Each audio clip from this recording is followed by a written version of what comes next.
காத்து ஊத காத்து சுத்தும் கடலு கரைய பார்த்து சத்தியமா கோயில் கொண்ட சுப்பையா எங்க குப்பத்துக்கு குல விளக்கு நீ ஐயா.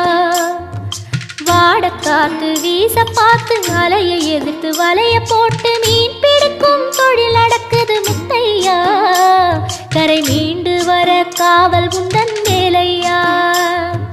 திருச்செந்தூர் ஆண்டவனே வேல் முருகா தினம் உனக்கு நன்றி சொல்வோம் மால் மருகா. திருவடியில் தவம் இருப்போம் திருமுருகா.